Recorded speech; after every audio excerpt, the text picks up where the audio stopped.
Muchas bendiciones, queridos hermanos, a cada uno de ustedes que están aquí en esta clase número 3 que vamos a comenzar en esta hora referente al Antiguo Testamento. Vamos nosotros avanzando, vamos nosotros avanzando en lo que corresponde a la conquista del pueblo de Israel, la conquista en la tierra prometida y luego el desarrollo, la repartición del tema de la tierra prometida. Fíjese, amado hermano, que hemos llegado a este punto.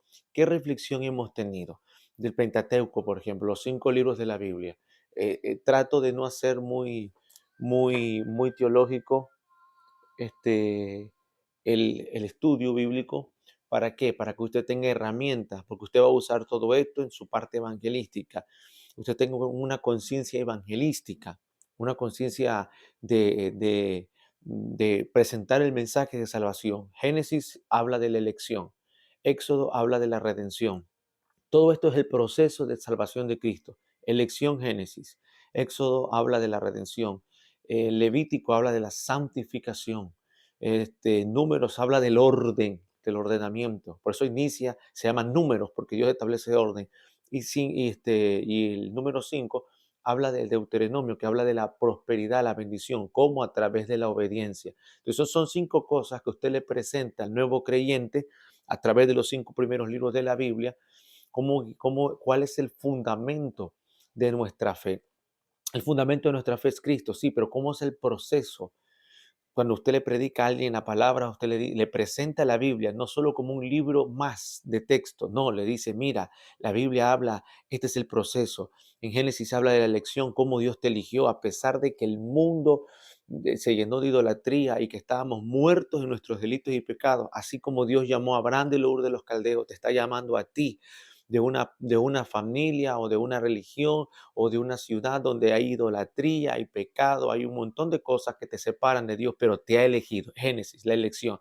De modo que cuando volvemos a leer Génesis, ya lo leemos desde este lente, desde que Dios elige a los hombres. Segundo, Éxodo, desde que Él los redime con mano fuerte, con su sangre eterna. ¿Para qué los redime? Para librarnos de la condenación eterna, para librarlos de la condenación de nuestros familiares, para darnos una nueva vida y una esperanza, porque la redención también está afianzada la esperanza. ¿Cuál es la esperanza? Te saco con mano fuerte a una tierra que fluye leche y miel. Y ahí vemos nosotros qué es lo que Dios pide de ti: santidad. Y para eso viene Levítico. La santificación es el purgamiento. Solo Dios nos puede santificar. Solo Dios puede purificar todas nuestras intenciones y nuestras acciones. Salmo 103, Él es el que borra nuestras rebeliones. Él es el que perdona nuestras iniquidades, que perdona el fruto de la iniquidad o el fruto de la maldad. Sin embargo, la santificación viene a bregar con lo que la iniquidad o la maldad no produce en nosotros frutos por ahora, pero está ahí escondido. Usted me pregunta, ¿cómo es que está escondido? Bueno, preguntémosle a Abraham, que Abraham por mucho tiempo estuvo el hombre siendo un hombre íntegro, un hombre fiel, no tomando a otra mujer como esposa, que le era permitido en la ley de Ur de los Caldeos, pero al final de sus días le hizo caso a Sara y se acostó con su, ¿cómo es? Con su esclava, Agar. Entonces, luego vemos a Abraham por miedo mintiendo. ¿De dónde sale estos pequeños pecados, verdad? Son pequeñas zorras que entran a nuestra viña, a nuestra vida espiritual, y terminan drenando, terminan echando a perder completamente todo. Entonces uno tiene que tener cuidado con estas pequeñas zorras, estas pequeñas semillas de iniquidad, de maldad, que no se manifiestan como tal en pecado grande, sino que se manifiestan en cosas que nuestro subconsciente las considera como parte de las naturalidades del hombre, a las cuales uno puede pedirle perdón al Señor. Pero la pregunta es, ¿vamos a pedirle perdón a Dios siempre por lo mismo? ¿Vamos a tener que bregar siempre con lo mismo, cayéndonos en la misma piedra, en el mismo hueco y presentando las mismas excusas de siempre? No, hay un momento en el que uno tiene que madurar. Hay un momento en que uno tiene que crecer en estatura, en gracia y en conocimiento. Hay un momento en que uno tiene que crecer hacia arriba, nuestra relación con Dios, crecer hacia adentro en nuestra relación con nosotros mismos. Usted tiene que tener respeto a su cuerpo, a su alma, a su espíritu, saber quién es usted, conocerse y decir, un momento, ponerse los límites, crecer hacia arriba, hacia Dios, crecer hacia adentro, hacia usted mismo, a su desarrollo del hombre interior, a su desarrollo del Cristo que está siendo formado en usted. Cristo entró en su vida no como el hombre rey de reyes y señor de señores. Él nació en tu corazón y él tiene que convertirse con el paso del tiempo, con el paso de los años, ¿en qué? En el rey de reyes y señor de señores de tu vida. Entonces es un tema de transición. Vamos transicionando en el que el viejo hombre va dejando de reinar en nosotros y el nuevo hombre, que es Cristo, empieza a reinar en nuestros corazones, al punto en el que Él se asienta en el trono de nuestro corazón y gobierna sobre nosotros. Y ahí, solo ahí, usted puede decir, ya no vivo yo, mas Cristo vive en mí. La vida que ahora la vivo en esta carne, la vivo ahora ¿por qué? Por la fe en el Hijo de Dios. Exacto. Entonces viene alguien y te amenaza y te dice, un momento, para mí el vivir es Cristo y el morir es ganancia. Si me vas a amenazar, un pastor, amigo nuestro, llegaron unos delincuentes a extorsionar su iglesia y le pusieron una pistola en la cabeza y le dijeron, si no nos das tanto dinero semanal, te vamos a matar. Y el pastor le dijo, mira, por mi lado, mátame, porque para mí el vivir es Cristo, yo ya viví, pero el morir es ganancia. Así que, favor, un favor, ustedes me hacen si me matan a mí. Procura, por favor, matar a mi familia también para irnos todos con Cristo. El delincuente se quedó pensando y dijo, pero este hombre está loco, ¿qué es lo que está pasando? Todo el mundo quiere salvar su vida. Pero es que los cristianos no salvamos nuestra vida, las tenemos escondidas en Cristo Jesús. Esa es la gran diferencia. ¿Saben por qué? No porque estamos locos o no porque seamos sectarios, sino porque tenemos una esperanza, una gloria mayor que la que de la que esta vida, este mundo nos puede ofrecer. Claro. Pablo dice, mucho más útiles somos quedarnos acá. ¿Por qué? Porque podemos seguir desarrollando el evangelio y hay muchas almas que salvar. Hay muchas personas perdidas que hay que alcanzar. Hay familiares, hay amigos, hay vecinos, hay la nación la que usted, donde usted salió. Cuando uno tiene amor por la tierra, uno clama porque Dios detenga su juicio y exponga su misericordia. Cuando usted ama su tierra, ama su ciudad, de donde usted nació, de donde usted salió, usted ama la ciudad de donde usted nació, usted ama la ciudad donde Dios lo posicionó, que puede ser esta donde usted está sentado en este momento, escuchando esta enseñanza. Entonces usted ora y dice, Señor, detén tu juicio y expande tu misericordia. Al fin y al cabo es Dios el que tiene el poder de poner el querer como el hacer. Es Dios el que puede hacer que la persona se abran los ojos. Recuerde, cuando Pablo estaba predicando en las orillas del río, dice que una mujer llamada Lidia, Dios le abrió el corazón para que estuviera atenta. Necesitamos que los intercesores oren efectivamente en esta línea. Señor, ábrele los corazones. ¿Para qué? Para que puedan estar atentos al mensaje. De 10 personas, que una sola persona esté atenta al mensaje. Hemos ganado, hermano amado. Cuando los pescadores salen a tirar las redes al agua y de repente agarran malezas, eso es lo que dice la parábola de la red. Dice, agarran malezas, pero en medio de eso separan cosas buenas también. Y lo bueno se deja en cestas y lo malo se desecha. Cuando usted salga a evangelizar, orando en este sentido en este sentido, amado hermano, de, de que no todo el mundo se va a convertir, no todo el mundo va a aceptar el mensaje, pero al menos uno.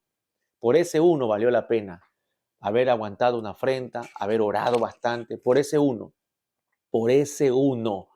Por eso usted tiene que aprender la Biblia desde varios puntos, porque tiene que aprender, no estamos acá para demostrar que sabemos, estamos acá para hacer la obra del reino y cada uno en su lugar. Yo estoy ahorita preparándolos a ustedes y ustedes van a tomar esta misma palabra y lo van a llevar a la gente que no conoce al Señor. Y como tienen la Biblia como un libro de religión, usted le va a presentar algo que no es religión. Dios no es religión, le va a presentar a Jesucristo, que es una persona. Entonces, va hablándote y va diciendo. Entonces, bueno, tenemos nosotros todos estos 5 libros que le acabo de dar esta introducción y vamos a pasar al libro de Josué y al libro de Jueces. Le dije en la clase anterior que en estos libros quisiera analizar un poco el liderazgo. Quiero analizar personalmente el liderazgo de Moisés, el liderazgo de Josué.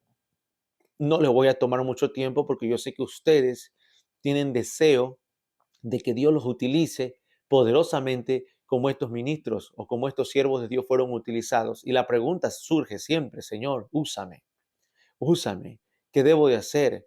O el anhelo, quisiera ser usado como Moisés o como Elías o como David. Entonces vamos a ver unas características aquí y vamos a ver también cómo es que se procede con el ingreso a la tierra prometida y finalmente se reparte. Ya, yo le aconsejo que usted tenga la disciplina de leer la Biblia y de leer el libro de texto que usted tiene para que pueda ir llevando la secuencia. Algunas personas me preguntan, hermano, pero lo que usted enseña no está escrito en el libro. Pero pues si estuviera escrito, hermano, si yo enseñara, perdón, lo que está escrito aquí en el libro, ¿para qué usted necesita la cátedra o necesita el libro? Yo le voy a aportar algo que no está acá, algo que en mi experiencia el Espíritu me lo pone y algo que yo puedo percibir de acuerdo a la necesidad que usted tiene de parte del Señor. Ok, vamos con el liderazgo ministerial. ¿Cuál es la diferencia entre Moisés y Josué? Los dos son siervos de Jehová. Primer punto, usted tiene que aprender a tener un corazón de siervo siempre. Somos esclavos de Cristo, somos siervos de Cristo. Eso no va a cambiar nunca. Nadie asciende a nivel Dios. Nadie asciende a nivel de... El que nos asciende es Cristo y nos otorga un nombre que nosotros no conocemos, pero que Él conoce. Y puede ser el nombre de príncipe de mi pueblo, puede ser el nombre de mi sacerdote, puede ser el nombre que no lo sé, hermano amado, pero nosotros, nuestra conciencia, somos siervos de Cristo, siervos de Dios. Para que usted llegue a ser un siervo de Dios directamente, usted tiene que ser un siervo como Josué, un siervo de Dios. No funciona en línea directa. La línea espiritual de autoridad no es horizontal, en la cual yo podría de pronto saltarme. No, no es horizontal. La línea de autoridad siempre es vertical con Dios. Entonces, para llegar a la cabeza, que es Dios, siempre hay alguien que está arriba de nosotros. Y uno no puede, es imposible saltar, porque Dios va a decir, ¿y cómo llegaste acá? ¿Quién da fe de ti? Entonces, la cultura del siervo es ser siervo de un siervo de Dios. Y con el paso de los años, Dios te va dando la madurez y la capacidad y te va otorgando, según la confianza, mayor responsabilidad hasta el punto en el que te acercas más a Él y ahora debajo tuyo hay siervos tuyos. Pero eso es con el tiempo. La gente a veces piensa que es ser siervo de Dios es una cuestión de voluntad y de decisión y decir, yo voy a ser siervo de Dios y no voy a reportar a nadie o no voy a estar bajo autoridad de nadie o mi autoridad solamente es fulano. No, no, no. El ejercicio de la autoridad es completamente vertical y Dios lo observa en todo. Usted como ciudadano sujeto a las autoridades locales de la tierra.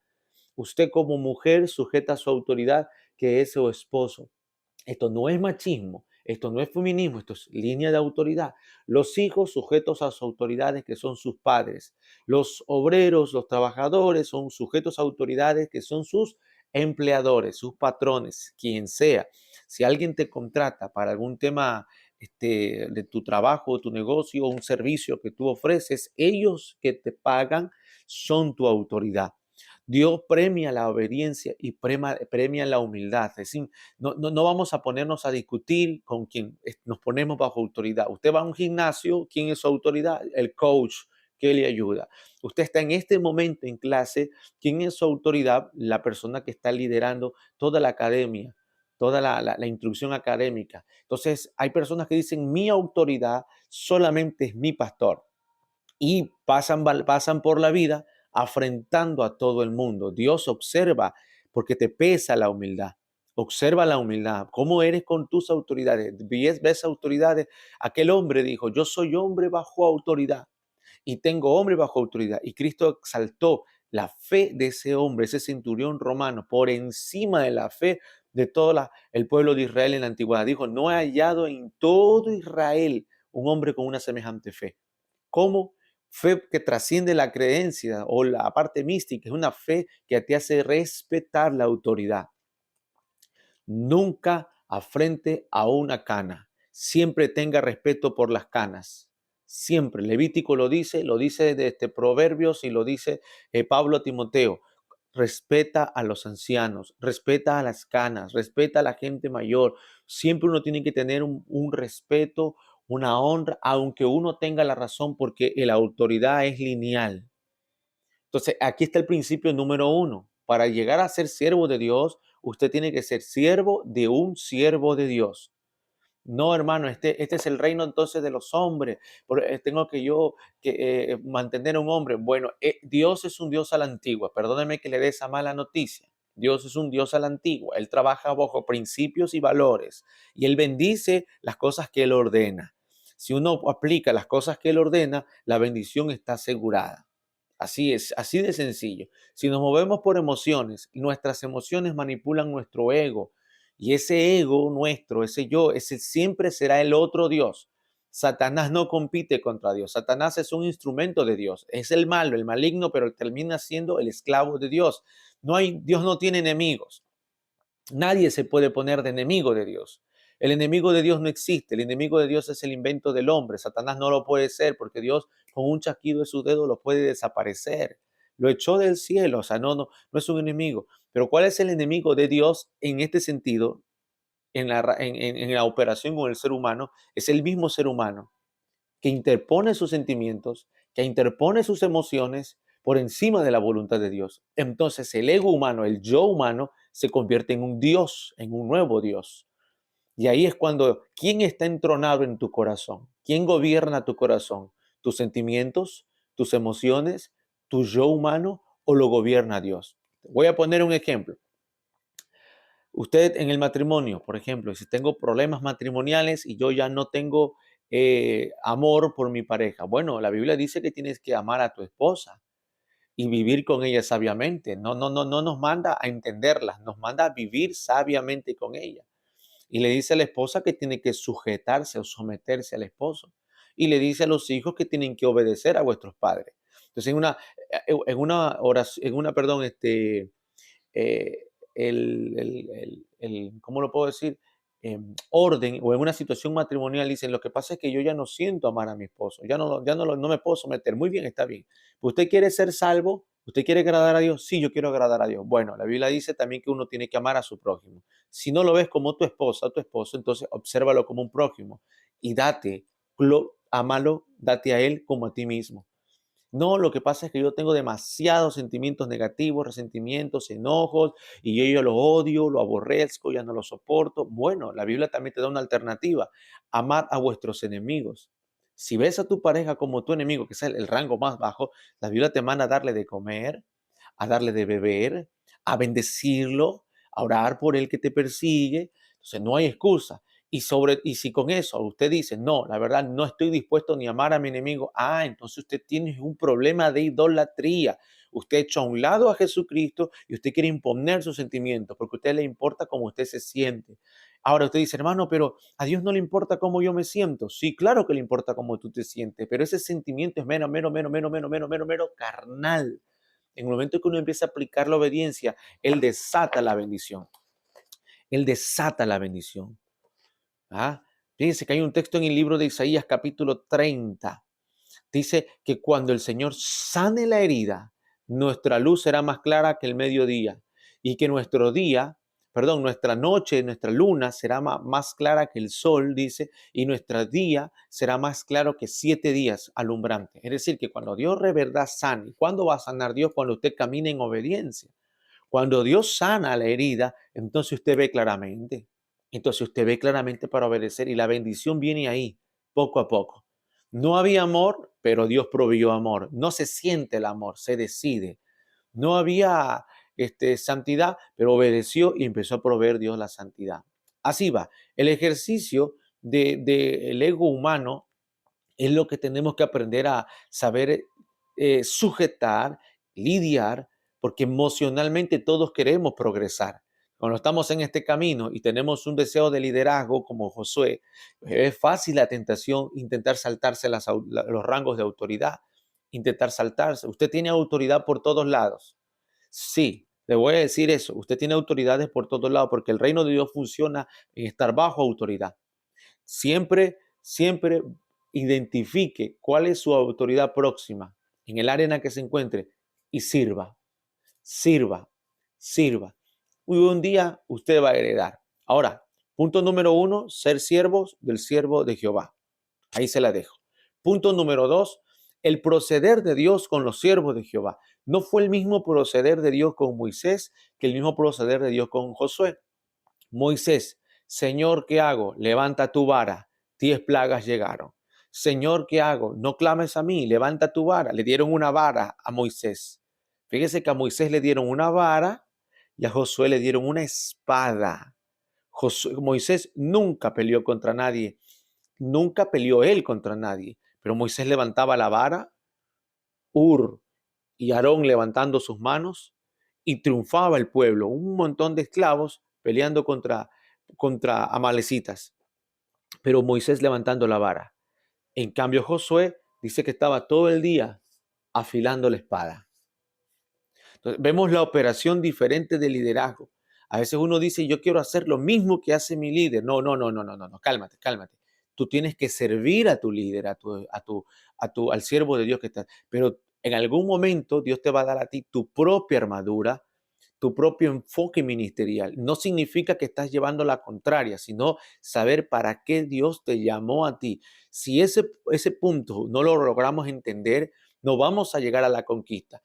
Usted me dice, hermano, pero eso qué tiene que ver con la conquista. Claro, leer la conquista, ya usted la conoce, hermano. Usted ha leído Juez y ha leído Juez. Yo lo que quiero es extraer el principio espiritual para ayudarte a ti como obrero en la obra del Señor. Una vara para Moisés, una espada para Josué. Moisés era el hombre más manso y humilde sobre la tierra. Josué era un guerrero. Era un hombre que iba a matar, era un guerrero. Vamos viendo dos operaciones, dos tipos de forma. Moisés se dedicó a escribir la ley. Moisés se dedicó a enseñarle a todo el mundo acerca de la ley. Josué se dedicó a entrenar gente. A toda esa generación de 20 años para abajo, Josué les entrenó, llenándolos de un espíritu. Acuérdese que años más tarde, cuando estaban en la conquista, tanto el pueblo de Ai, el pueblo de Jericó, el pueblo de los Gabaonitas, el pueblo de Jerusalén, en Canaán, todos tenían miedo porque era grande el ejército de Israel. Hubo que reunir una coalición de reyes para que entre todos llegara a pelear, porque consideraban grande el ejército. Josué no tenía a nadie desocupado. Josué tenía un espíritu que pudo levantar el 90%, se puede decir, 80-90%, el resto eran levitas, mujeres y niños, pero todos los varones eran soldados en las diversas tribus. Eso es tremendo, hermano amado. Eso es tremendo. Entonces, vamos viendo esto. Punto número 1.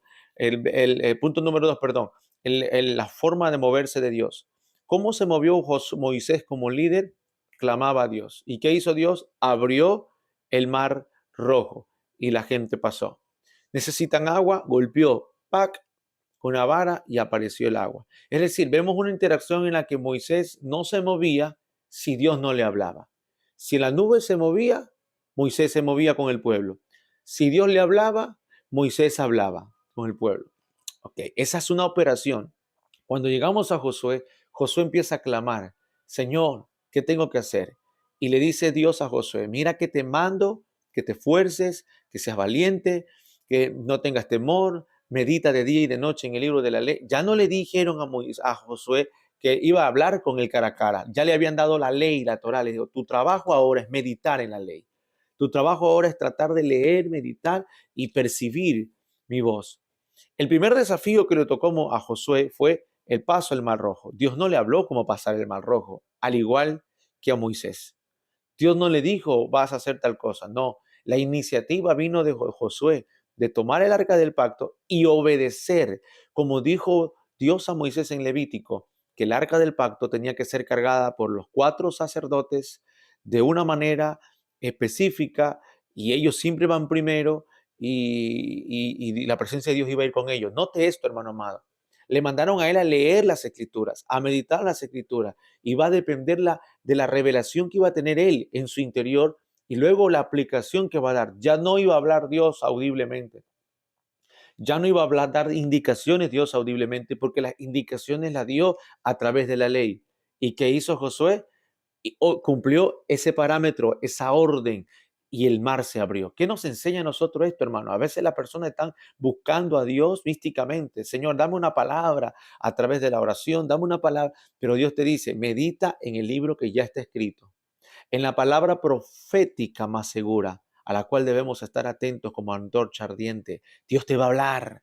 Ahora, cuando llega esa percepción, necesitas tener un acto de fe, es decir, voy a hacer lo que, a tener esa iniciativa, voy a hacer, voy a caminar, pero si, conforme el orden de Dios. El orden de Dios era, vayan los sacerdotes primero, con una gran vara en medio de las argollas, cargando el arca del pacto, y el mar se abrió. Hay un orden que uno tiene que seguir.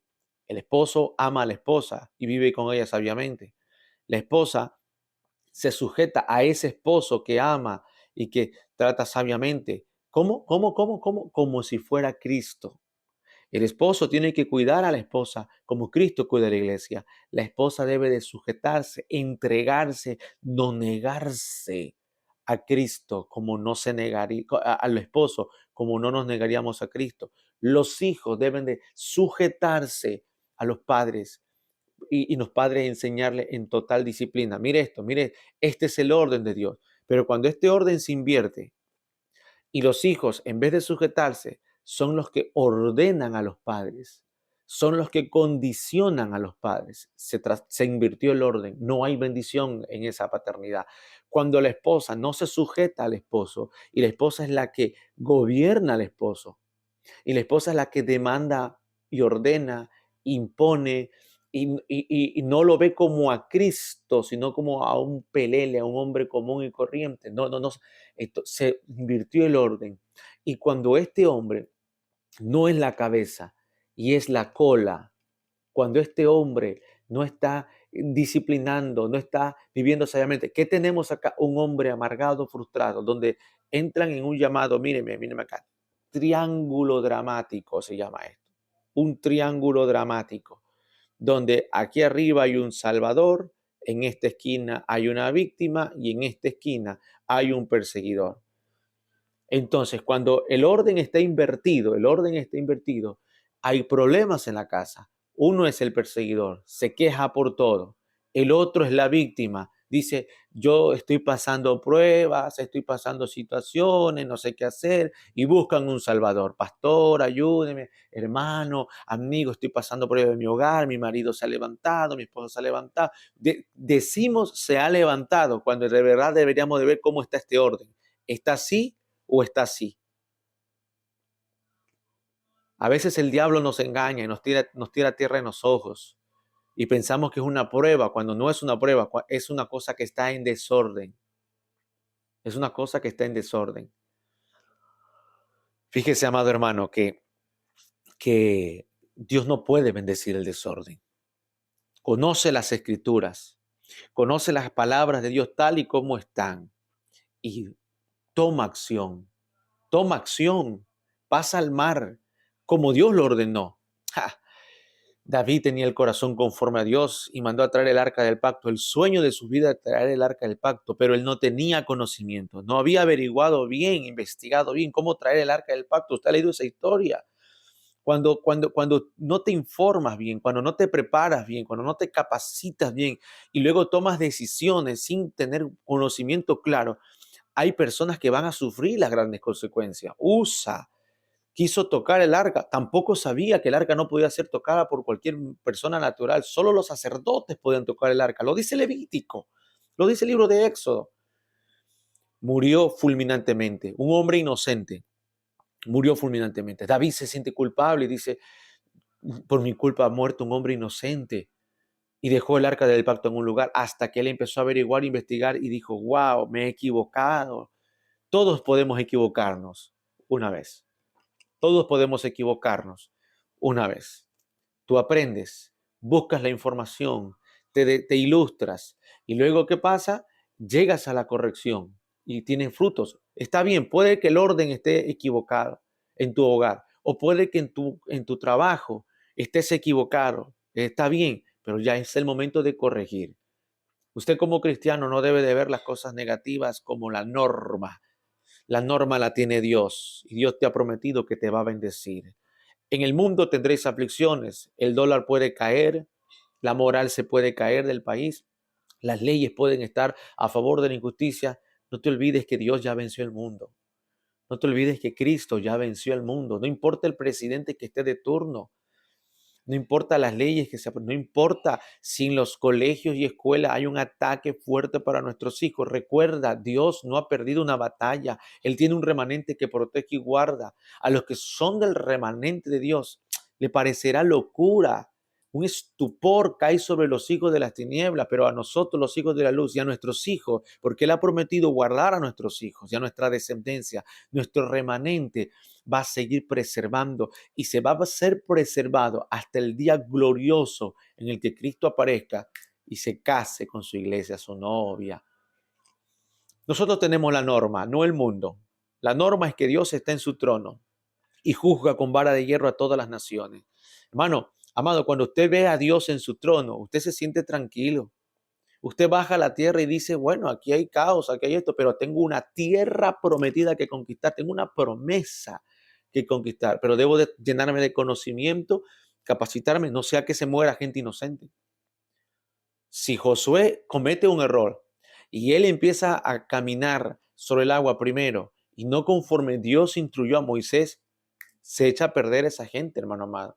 Josué, la única batalla que perdió fue cuando un maleducado llamado Acán y sus hijos sustrajo del anatema de Jericó. O sea, fue la única victoria, la guerra que Josué perdió con ahí una tribu pequeña. Mire, primer punto, vamos viendo cómo Dios trata con llama a los siervos. Los siervos tienen en la misma ruta de autoridad. Hay que ser siervos del siervo de Dios. Segundo punto, los siervos de Dios, Dios les otorga diferentes funciones, les otorga diferentes formas de trabajar, diferentes visiones de trabajo, estrategias de trabajo, pero cómo llegan a través del conocimiento en las Sagradas Escrituras. A cada uno Dios le va a hablar de acuerdo a su llamado. Tercer punto, vamos viendo cómo es el proceso de la guerra. Hay cosas que le pertenecen a Dios. Jericó, la primera ciudad, le perteneció a Dios. Pero antes de llegar a esa ciudad, a esa guerra, hubo el rito de la circuncisión. Todos estos muchachos tenían que ser circuncidados. De 20 años para abajo no estaban circuncidados. Y ahí se los circuncidó a todos. Circuncisión significa pacto. En el libro de Génesis, Dios no obra con gente que no es de pacto. ¿Ya? Dios respalda el pacto. Quien no está en el pacto, Dios no lo respalda. Entonces, el pacto tiene que haber sangre, tiene que haber sacrificio. ¿Ok? O sea, yo quiero saber si usted es un hermano de pacto con el ministerio del que usted sirve, con el líder en el que usted sirve. Usted se trabaja, hermanos de pacto, de carne, de sangre. Entonces, la circuncisión significa entrar al pacto. Entonces va a la primera tierra. Aquella tierra Dios se la había entregado a Jericó.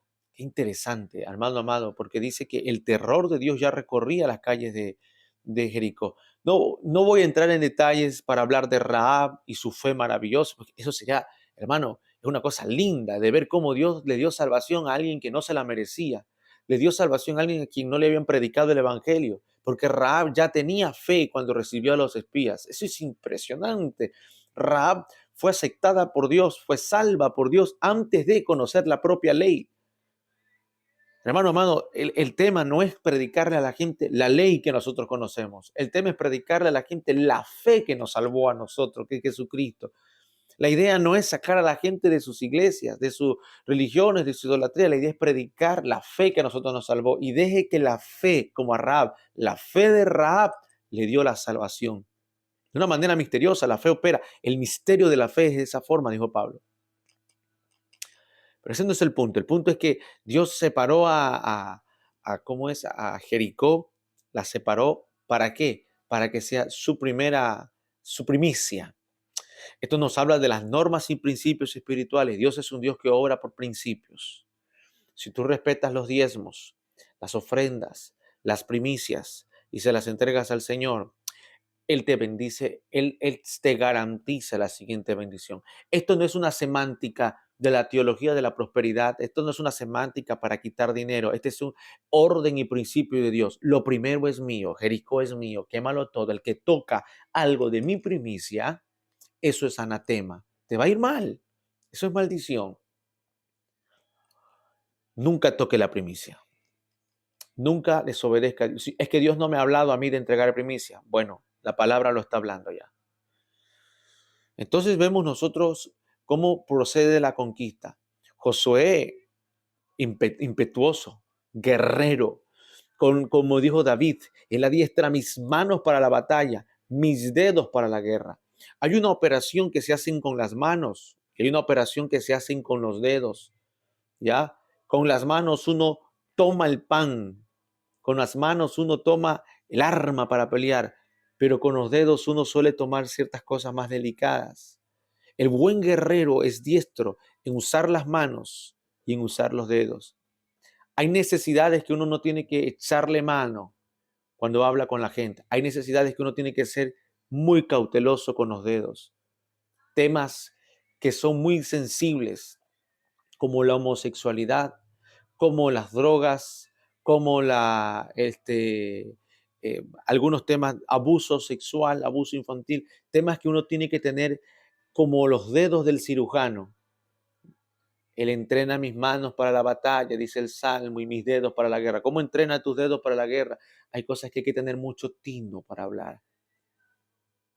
El apóstol Pedro dice, sean tus palabras como sazonadas con sal, con sabiduría, dice, y que produzcan entendimiento, llenas de gracia. La operación de los dedos. Así que Josué era un hombre que sabía usar las manos con espada y era un hombre que sabía usar los dedos para la guerra. De la misma manera que David. Históricamente, Josué conquistó la tierra prometida en un lapso de entre 7 y 9 años o 10 años por ahí. Ese fue el tiempo en el que se dedicó a, a batallar y a conquistar. Imagínense, una gran batalla a conquistar. Y luego conquistó toda la tierra, ¿no? ¿Verdad? No toda la tierra, pero una gran parte la conquistó. Soyugó a todos los reyes. Y en algún punto determinado, amado hermano, se encuentra que cuando entran a la tierra prometida y empieza la batalla, ya cuando hay el establecimiento, este es el siguiente punto que tenemos que ver, se encuentran con la cultura de Canaán, la religión de Canaán. Era una religión politeísta, habían muchos dioses ahí. Y la orden de Dios fue eliminar todos los dioses. Pero cometieron un error. Algunas tribus no eliminaron las costumbres, sino que se asociaron. Les cobraron, llamándoles, cobraron impuestos, les cobraron un tributo, pero al fin y al cabo se asociaron. Y empezó a haber una mezcla aquí. Nótese aquí que Josué, en vez de ser pesimista, cuando él vio esta mezcla y dijo, observó el pueblo de Israel, en vez de ser pesimista y de decir todo va a ir de mal en peor, las cosas no van a mejorar, va a venir el juicio de Dios sobre ustedes, estamos viviendo cosas terribles, cosas peores, en vez de ponerse negativo, porque lo más triste es ver a un hombre de Dios pesimista y negativo. De verdad que yo no puedo, yo no soporto, a mí sinceramente me causa migraña, dolor a la cabeza, cuando nosotros que somos portadores de la esperanza de Dios, vasos de la gloria del Altísimo, que al ver a mi Señor Jesucristo, alguien que le vino a dar esperanza al caído, valor al desvalorizado, que vino en el peor tiempo de la historia humana, el tiempo en el que el Imperio Romano aparentemente mejoraba con una república, aparentemente mejoraba con una expansión cultural, aparentemente mejoraba con un respeto a las religiones del mundo entero, pero en realidad eran los más sanguinarios de toda la historia, porque quien se oponía al Imperio Romano los crucificaban por maratones. Había un gran camino, dice, en el que los crucificaban a todos los que consideraban, ¿cómo es la palabra? Revoltosos, mercenarios, los consideraban, los crucificaban. Las muertes más atroces, ¿ya? Ellos disfrutaban, asesinando, no, martirizando.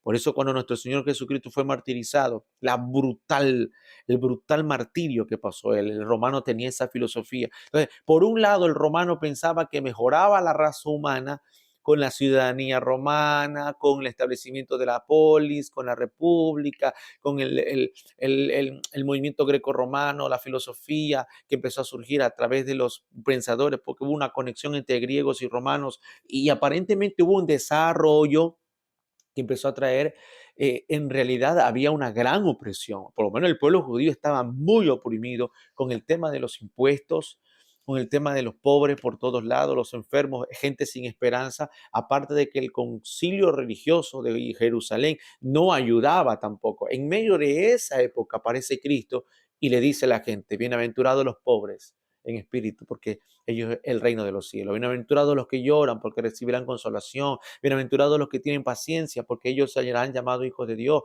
Bienaventurados los limpios de corazón, porque ellos verán a Dios cara a cara. Bienaventurados los que padecen por causa de la justicia, porque ellos recibirán la heredad en el cielo. Entonces, ¿qué está haciendo Jesús? Le está levantando el ánimo a una generación que está desanimada, quebrantada. Entonces Jesús le ve a Mateo y le dice, Mateo, ven, sígueme, cobrando impuestos. Y la gente decía, ¿por qué les llama a los pecadores? ¿Por qué este que debe de ser la diferencia? ¿Por qué debería de estar con nosotros en el partido de los fariseos o en el partido de los saduceos? Fíjese que los fariseos venían de la línea de Fares, supuestamente, y los saduceos venían supuestamente de la línea de Sadoc, el sacerdote en la época de David. Entonces, cada uno creía tener una verdad. El uno creía en la Torá solamente, el otro creía en la Torá y en los profetas. Y luego vemos el partido de los herodianos, que era un partido religioso político también, que se asociaba una cosa sincretista. Entonces, ven a Jesús, que no es nada de esto, que está enfocado en la gente, porque Él vino a salvar lo que se había perdido. La gente, el corazón de la gente, no se vino a asociar políticamente ni religiosamente con nadie, sino a levantarle la moral y la esperanza a la gente. Entonces, ¿qué dijeron los fariseos? ¿Qué dijeron los saduceos? ¿Qué dijeron los herodianos? A este tipo hay que matarlo. Este no es de los nuestros. Este está levantándole la moral a la gente. Este está abriéndole la mente a la gente. Este está abriéndole el corazón a la gente. Este está dándole una esperanza a la gente. Y evangelio es eso, un mensaje de esperanza, una buena noticia de salvación. Eso es evangelio. No es una noticia religiosa, es una noticia de salvación. Y lo matan a Cristo es por eso. Le buscan la forma y la manera en la que tienen que ver. Entonces, qué triste ver líderes que representan a Dios en un estado pesimista. Nunca escuché a Jesús, no lo leo en los 4 evangelios, en la que Él diga que lo malo está por venir o lo peor o que no sé qué, en un lenguaje pesimista. Nunca. Si alguien habla de la parte escatológica de la que Jesús habló, pues quiero decirle que Jesús habló a los judíos en el idioma en que ellos entendían acerca del siglo venidero. Todos los judíos tenían una concepción escatológica muy clara por los profetas escatológicos, Daniel, Zacarías, el profeta Isaías, el profeta Ezequiel, de la escatología, y Jesús habla en el lenguaje de ellos que podían entender. Porque le hacen la pregunta, Señor, ¿a cuándo sucederán todas estas cosas? ¿Cuándo será la venida del reino? Venida del reino, siglo venidero. Y él habla en el lenguaje que ellos pueden entender. Que Primera de San Juan explica que es el siglo venidero, que es esta era gloriosa de la fe en la que estamos nosotros. Amados, Juan revela que hemos vencido el mundo. ¿Qué es lo que vence al mundo? Nuestra fe en Jesucristo, el desarrollo de nuestra fe. Por eso Jesús cuando escatológicamente habla y dice, cuando el Hijo del Hombre vuelva a la tierra, la pregunta es, ¿hallará fe en la tierra? La fe está relacionada con, hermano, con tener la capacidad de ver lo que Dios ve y como Dios ve. Y Dios jamás mira las cosas como un todo perdido. Él tiene pensamientos de bien y no de mal, de vida y no de muerte, de bendición y no de maldición. Él no ve las cosas como nosotros las vemos. Nosotros vemos lo de afuera. Él ve el final de todo. Él ve la trascendencia de todo. Él nos manda como embajadores a hablar de la esperanza. Entonces, es triste ver el liderazgo cuando dicen, no, esto está mal. No, Josué no era así. ¿Qué pasó? Empezó a llegar la apostasía pues, en el pueblo de Israel. Claro, cuando una persona se asocia a las cosas de este mundo y empieza a llamarle a lo malo bueno y a lo bueno malo, ¿qué se espera? La apostasía. Pero Josué dijo, yo y mi casa serviremos a Jehová. Yo no sé ustedes. Eso es asunto de ustedes. Yo creo en un Dios que no viene a mandar fuego del cielo a todos nos va a matar por culpa de los pecadores. Yo creo que Dios es un Dios que revisa nuestra casa. Yo y mi casa serviremos a Jehová.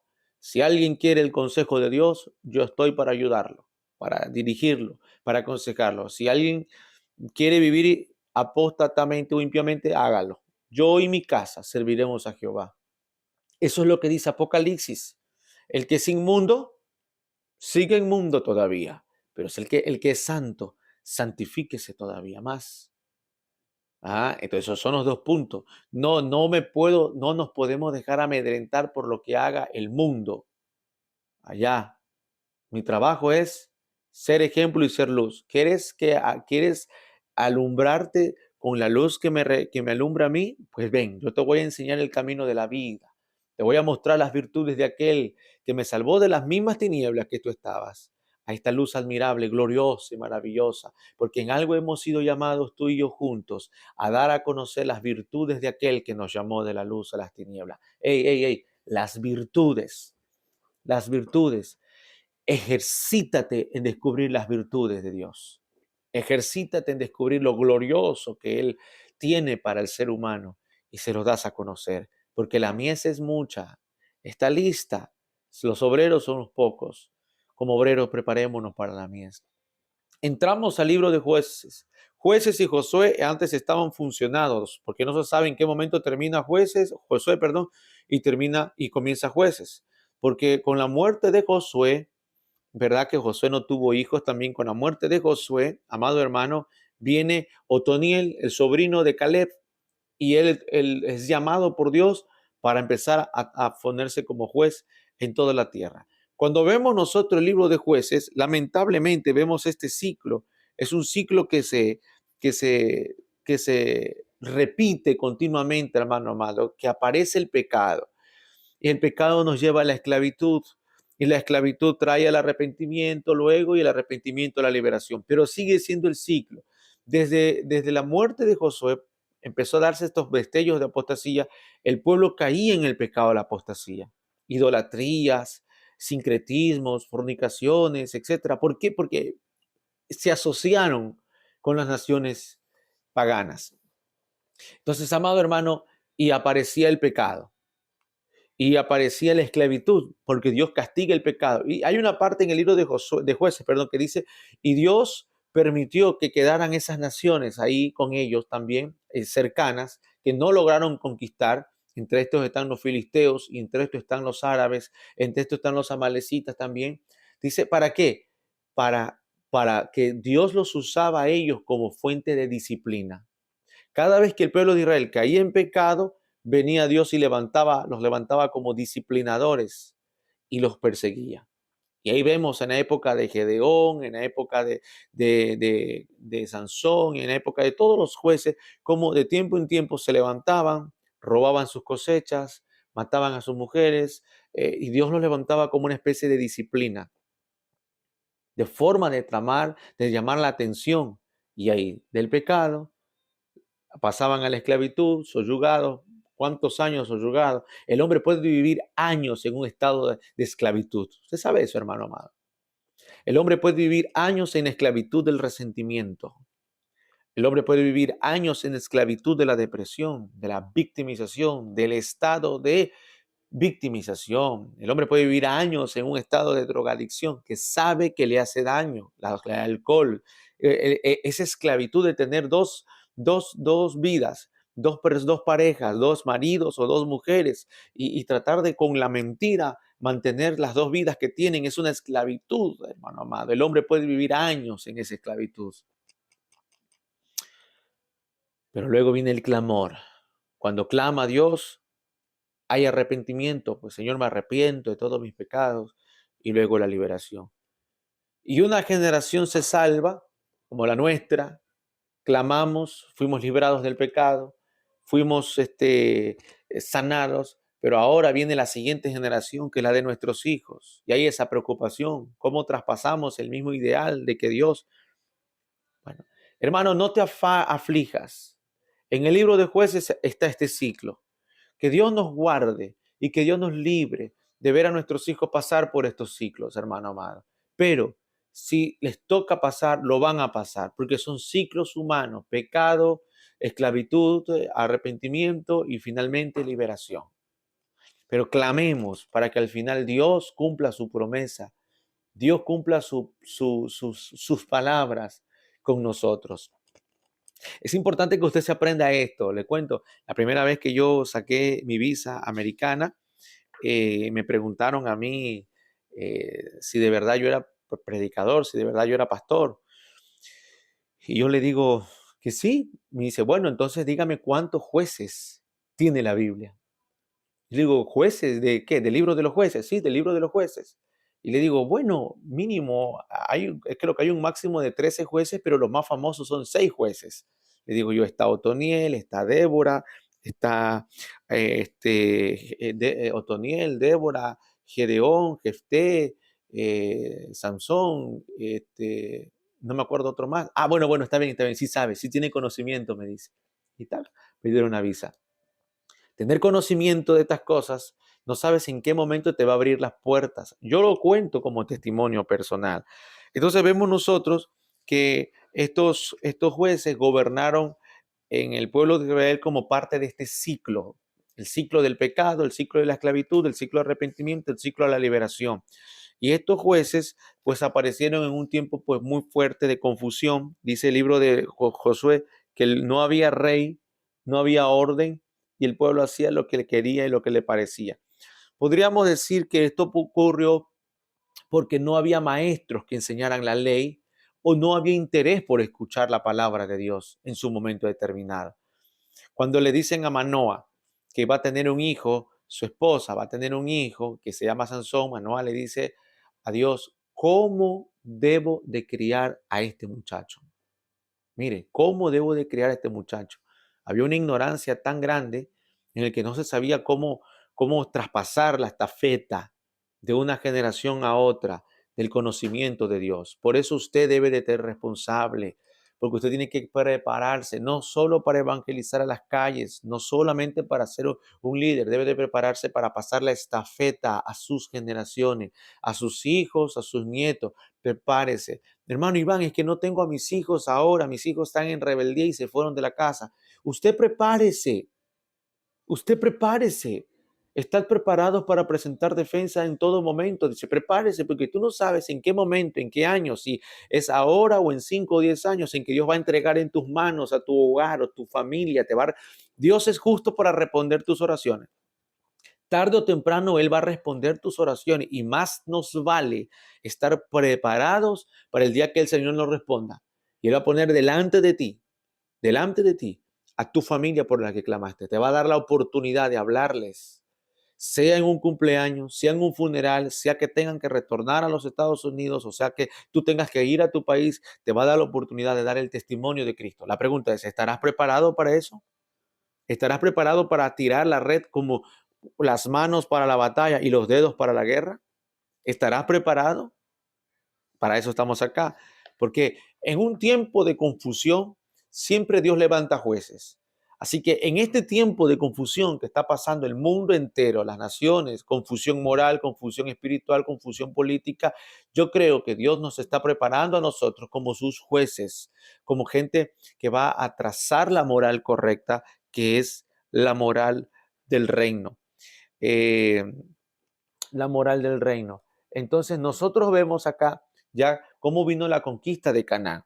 La conquista de Canaán con el lado del liderazgo de Josué, con el lado de la repartición de la tierra, qué sucedió con las tierras que no se repartieron o no alcanzaron a conquistar, pues fueron como instrumentos de Dios para disciplinar el pecado de Israel. Siempre Dios va a tener su forma de disciplinar. En medio de esta historia, ya con esta termino, en medio de la historia de los jueces, aparece una historia muy linda, maravillosa, que se le conoce como el romance de la redención. Usted lo ha leído, el libro de Ruth. Ruth es un libro maravilloso, lindo, es un romance precioso. Uno dice, pero este libro me habla de una mujer moabita que es viuda y luego se enamora de un hebreo, de un judío. Y bueno, lo que el libro habla es del romance de la redención, cómo se ocasiona una especie de novela en medio de la época de los jueces en la que no querían nadie tomarla, ningún familiar quería tomarla a ella, y estaba pasando la pena de la muerte del primer marido. Esto es una figura gloriosa, maravillosa.